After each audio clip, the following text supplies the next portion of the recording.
members of our extended family, but they have not shown themselves up here to live with us or to live among us or to be part of us. And so you rightly have a concern about whether these people should be deciding who should run government in Dominica. But Roosevelt Skerrit doesn't care. Once he stays in government, whoever votes for him, votes for him. So he'll find people from anywhere he can find them in the world to come and decide for you in Dominica who should be your government in Dominica, and you, the people of Dominica, should stop it before it gets too late. And that is why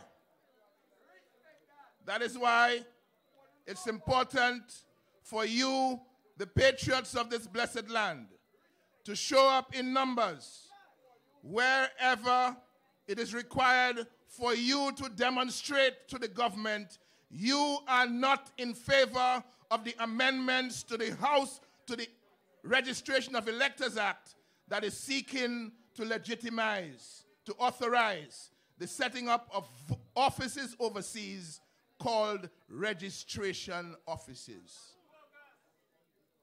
That is simply a scheme for them to bring economic citizens, passport holders, people of Dominica who have been living outside the country for 20 years. Once they are accepting money from the Labour Party to come back to vote, they would want to put their names on the register when really they should be re-registered, because living overseas does not deprive them of their franchise. And I want you to understand, why is it that it is so important for Roosevelt Skerrit to be seeking more and more to get overseas people to decide that he will continue in government here? The most recent poll that was done in Dominica told us that 82% of the people living in Dominica, whether you hear them, whether you see them, whether you don't, 82% of the people in Dominica want change. And they want change because the government of the last 18 years has not worked for them, is not working for them, and they have decided it will not work for them, so they want change.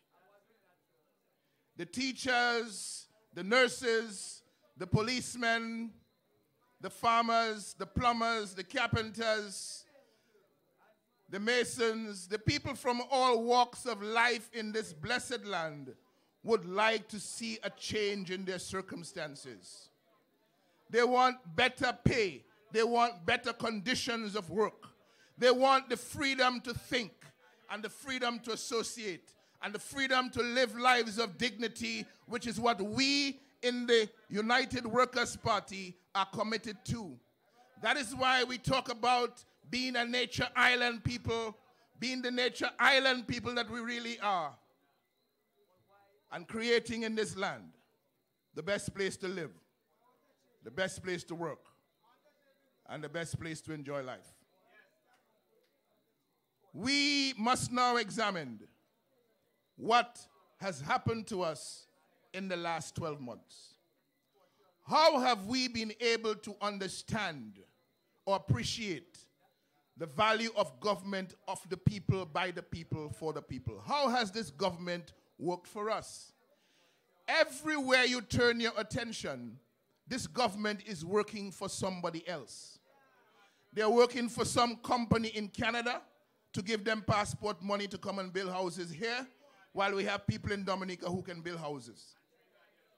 They're looking for a Barbadian company to give a no-bid contract to build 1,000 resilient homes. They're looking for a company out of Barbados or Trinidad or wherever to bring trucks and heavy equipment into Dominica to do the work that Dominican truckers can do and have been doing. Everywhere you turn, they're giving the advantage and the benefit to some people who are not Dominican. Look at the people who are getting the passport money to build hotels. They're all from outside of Dominica, with a few exceptions. Look at the advisors to the government. Maria struck us. And right after Maria struck us, before you heard anything from the Prime Minister, you were hearing from a Barbadian called Hartley Henry. And then you were hearing from a Barbadian called Avinash Prasad, who all of a sudden comes on as Mr. Skerritt's economic advisor. So he has a Barbadian political advisor, he has a Barbadian economic advisor, and he is good with that. How have they advised him? The critical responsibility facing us, one of the critical responsibilities facing us after Maria was how to protect the Ross University investment in Dominica. Where were the Bajan advisors? What did they know about it? And what did they advise Skerritt to do? It is clear now that they sold him out. It is clear now that they did what they felt they needed to do to bring the Ross University investment over to Barbados. Do you know that these two gentlemen served the Prime Minister of Barbados, who recently came to office in May of this year? The two advisors to Skerritt are serving that new Barbados Prime Minister in identical capacities. Political advisor Hartley Henry, economic advisor Avinash Prasad, both of them working for Mia Mottley, the Prime Minister of Barbados. Who are they beholden to? Who are they benefiting with their advice? Not us. Certainly not us. Because you cannot tell me that you have the responsibility to advise a Prime Minister about keeping the largest single private sector investment in the economy, the largest single contributor to economic activity in Dominica. You have a responsibility as economic advisor, as political advisor, to advise the Prime Minister, and you don't advise him to do everything possible to ensure that it stays in Dominica. Instead, you advise him to ignore them, to ignore the owners of Ross University when they came to Dominica to see you. That is your advice? 5th of April, ladies and gentlemen, 2018, Lisa Waddell, the president and CEO of Atalem that owns Ross University, arrived in Dominica by private charter from the United States with a top-level executive team from her corporation. They didn't ask Skerritt to come to see them, you know. Skerritt wasn't required to fly to the other side of the world as he does when he goes to see all these nefarious characters. They came to Dominica to see him. They took their own plane and they came to Dominica. They arrived at Melville Hall at 8:30 on the morning of the 5th of April. And they took the drive down to Roseau. They want to see the Prime Minister. And the Prime Minister is too busy. He will not see them. He's not concerned. He's too arrogant.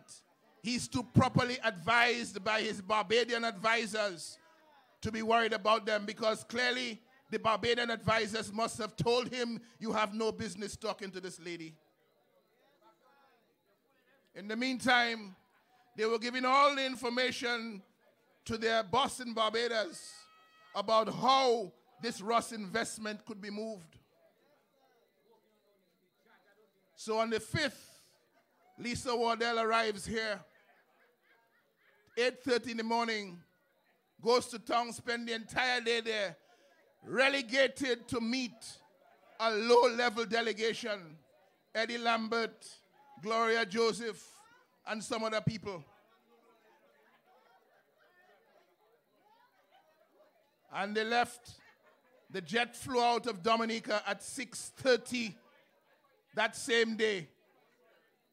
No meeting with Skerritt.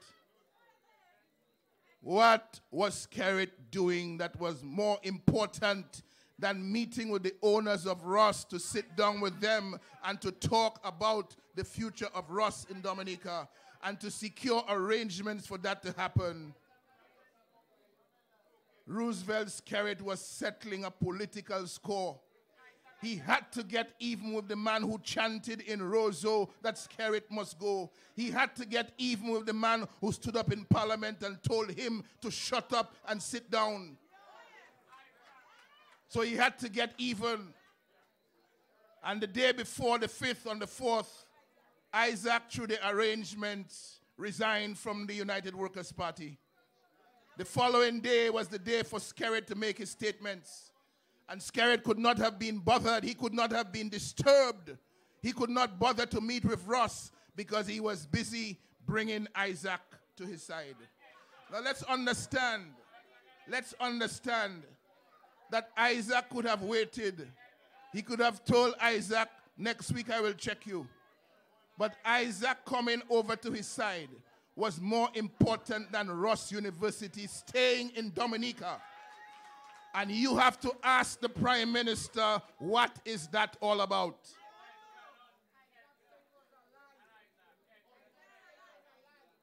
Now, while he was making his arrangements to bring Isaac over, that he was so consumed with, he couldn't deal with Ross.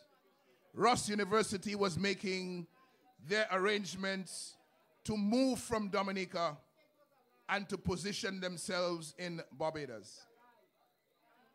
Lisa Waddell told us that they met the officials of Barbados, the leadership of Barbados, for the first time on the 31st of May. So sometime between the 5th of April and the 31st of May, she made her decision that she had finished with Dominica. And she said, the speed with which they decided on Barbados was only possible because of a leader and a government with a bias to action to advance health care and education in Barbados. That coin, ladies and gentlemen, has a flip side. The flip side of that coin is we do not have in Dominica a leader and a government with a bias to action to advance education and health care in Dominica. And somewhere I read that the leader who cannot take care of the health and the education of future citizens is condemning the nation to poverty. Look around you today, consider your circumstances, where you were 18 years ago, or 10 years ago, or 5 years ago, and where you are today. Have your circumstances improved? Do you have more money in the bank? Are you better able to take care of your children? Are you better able to put food on your table? Well, let me tell you, the people in government are answering that question resoundingly in the affirmative. They have become very rich while they have pushed Dominicans further and further into poverty.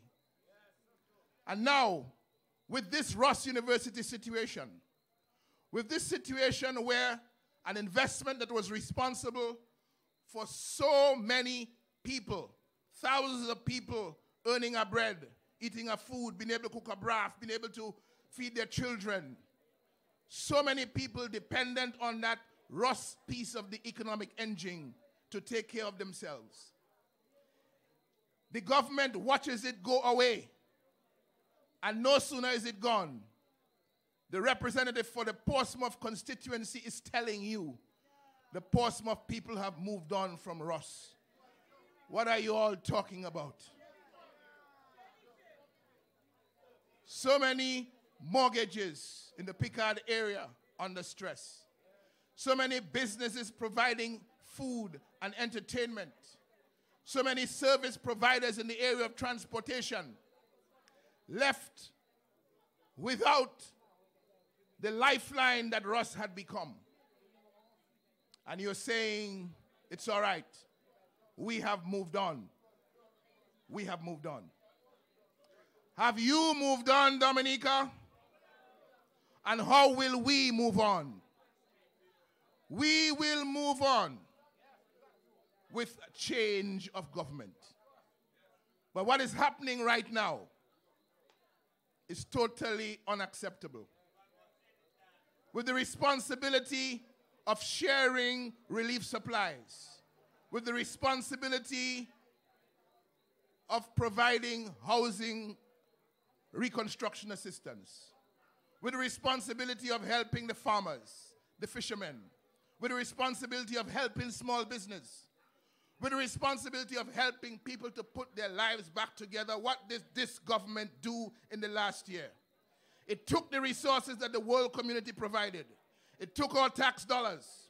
It commandeered all of that, and it turned it into a vote-winning machine. So all they're doing is playing politics. All they're telling you is that you must vote for them so that you could get assistance.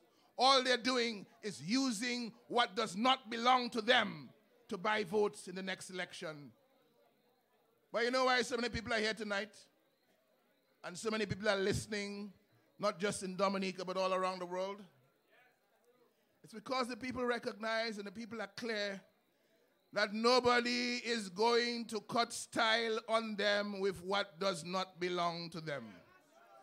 The money, the resources belong to the people of the Commonwealth of Dominica, and those with the responsibility to share it, those who have been transferred, those who have received the transfer of the people's power, so they have the authority to do things for the people, must be fair, they must be honest with how they share the resources that will get the lives of the people back together again.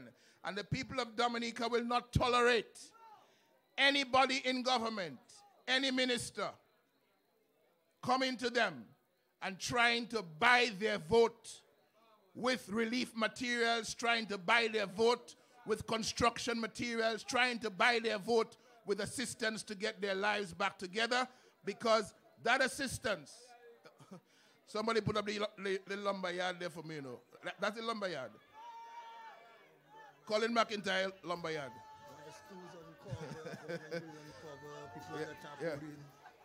That's the minister's yard. Yeah, that's the minister's yard. Lumber like rain. Lumber like rain in the minister's yard while people's houses are uncovered. Lumber like rain. Lumber like rain. Lumber like rain. Okay? It's private lumber yard. Okay? If you go up the road, you will see it for yourself. But everybody can't afford to go up there, so we'll put it on the big screen for you to see. Lumber like rain. That is how they have behaved. Using the resources of the people of Dominica as though it belongs to them, and having all that stockpiled while people need the lumber, while people need the galvanized to fix their roofs, to fix their homes, to get their lives back together. This wickedness has to stop. It has to stop. I don't know what else they have there for me, but they give me a signal. They want to put something on the screen for you. So let's see what they have for you. Huh?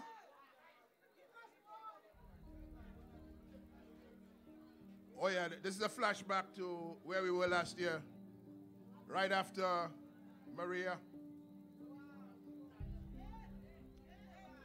You see all the pictures of destruction there. And what is it we have spent the last year trying to build back from? You will see that around Dominica that while quite a lot has been done, still a lot remains to be done. And it would be a lot better if your government had functioned honestly, sincerely. And if your government had been honest with sharing the resources that belong to the people of Dominica. So that was last year. That was the few days after September 18th, 2017. All the difficulties we had moving around, all of the hills of brown that used to be green, the battering we took under the Category 5 winds of Hurricane Maria. And this is a few days ago, ladies and gentlemen, just a few days ago. We're watching damaged bridges that are still around, some of them from as far back as Tropical Storm Erica on the West Coast. This is Batali, the bridge at Batali. And as you look at it, you ask yourself, how with all of these hundreds of millions of dollars that the government boasts about, you cannot take care of vital interests like that? A significant number of the people in Dominica pass on that road every day. Look at the Canefield Airport. You remember the lumber yard a while ago? Look at the Canefield Airport, still uncovered. And the Makoshri Main Road. A strange story indeed. I have to walk across Makoshri Bridge. Listen carefully. Yep, the bus cannot climb. Passengers have to get down and we have to walk across. You see what's going on? Yeah, Papa. You ever see the light coming from Rosso after Isaac, and I have to be walking across Makoshri Bridge. Also, look it. Here is the. I'm going to go by the river. Vehicle can't pass. Look at this, guys. That's the river. Look at what is And happening. this is a matter that has been with us since Erica in 2015. We have paid no attention to this vital piece of the road network on the west coast of Dominica, the Layo Bridge. The Canefield Cliff, still unstable. Study promised to look about this, about stabilization. Nothing yet. Look at public works. With all of the work, with all of the public works to be done in Dominica, look at the condition of our public works department. While projects pile up to be done, look at public works. And this is the Goodwill School compound.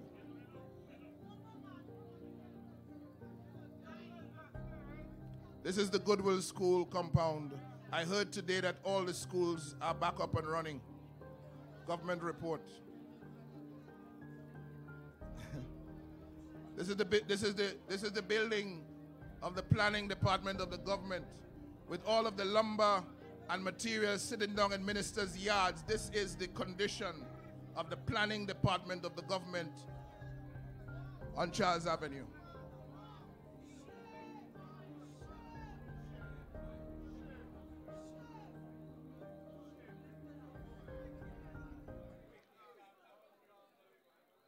And that's our Dominica. That's our Dominica today. 1 year after Maria, we have to keep it real. We have a government that has been looking about itself rather than looking about the people of Dominica. And we have spent some time on that tonight because it's important. The transfer of your vote to people to run your affairs is a very sacred responsibility. As sacred as the right that you have to govern yourself.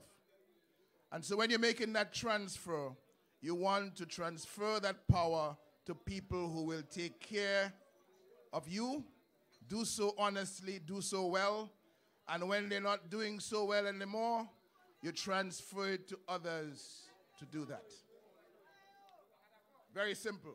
So, on Thursday, there's going to be a meeting of the Parliament.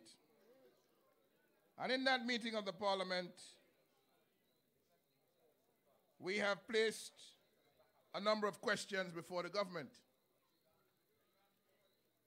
Hector John told you tonight about some of the questions that he put forward.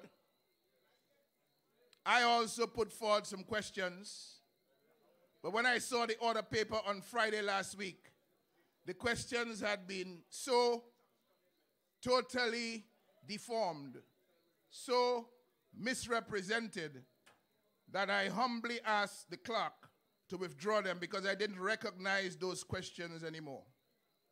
They were not my questions. They were twisted, they were turned upside down, parts of the questions were removed, and so I said no.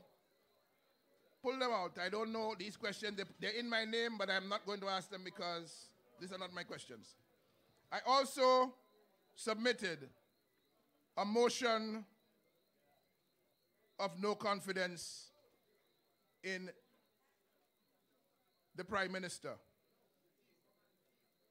And that motion too was totally reorganized and changed, and new words brought in and new formats adopted to the point where I couldn't recognize the motion anymore. And so I too have asked that that motion as well be withdrawn.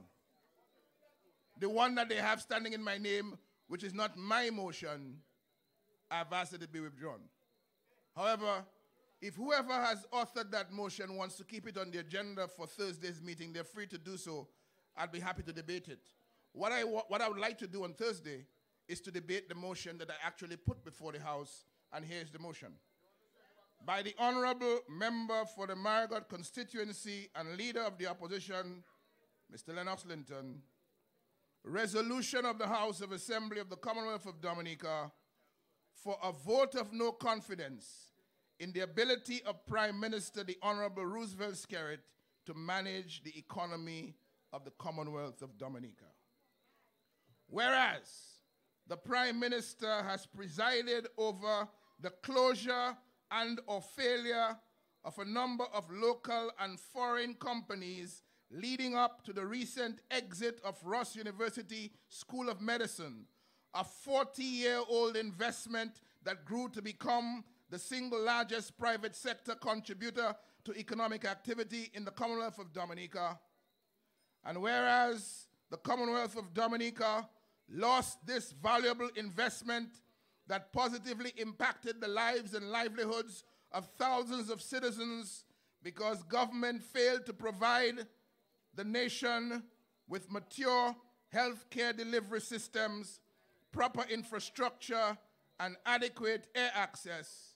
Now, therefore, be it resolved that this Honorable House expresses its lack of confidence in the ability of the Prime Minister, Honorable Roosevelt Skerrit, to manage the economy of the Commonwealth of Dominica.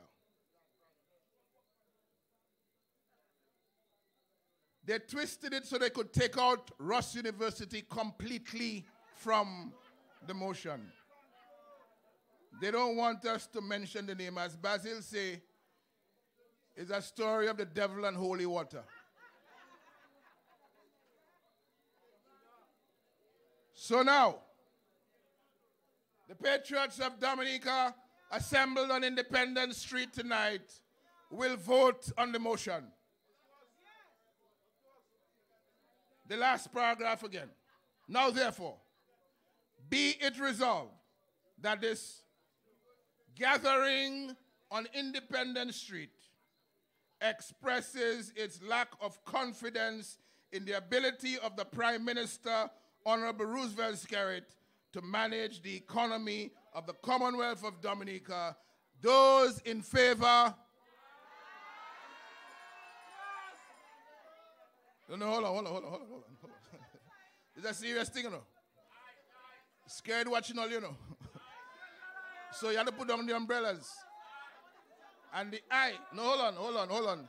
The I, in the protocol, the I is accompanied with a raising of the hand. You put your hand up to say I. Okay? So we're going again now. Now, therefore, Be it resolved that this assembly on Independence Street in Roseau expresses its lack of confidence in the ability of the Prime Minister, Honorable Roosevelt Skerrit, to manage the economy of the Commonwealth of Dominica. Those in favor? Those against? Wait, hold on. You know, if it's a moment of silence you want to give me a moment of silence, you know. Those in favor? Those against? Those against? Those against? The ayes have it.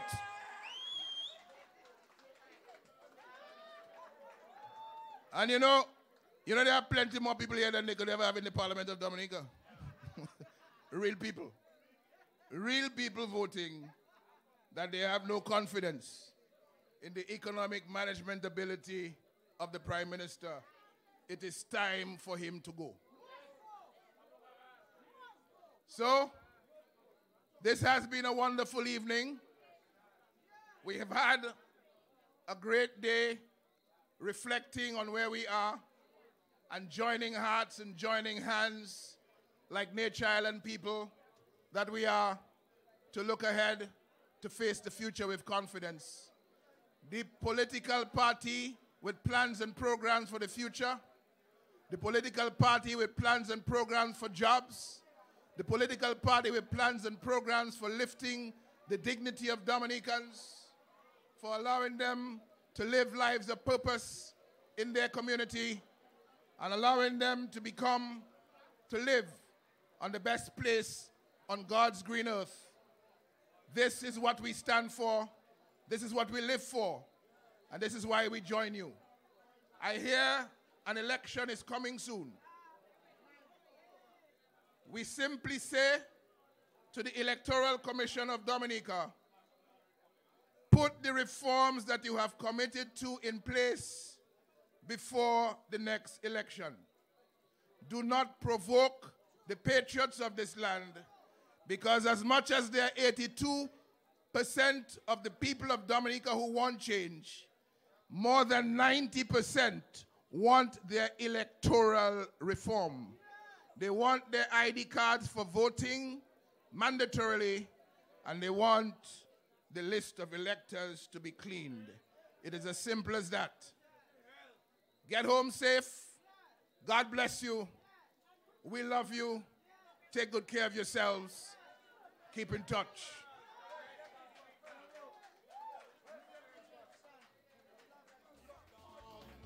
Yes, ladies and gentlemen, leadership at its best. Thank you very much for coming, and good night. Safe journey home.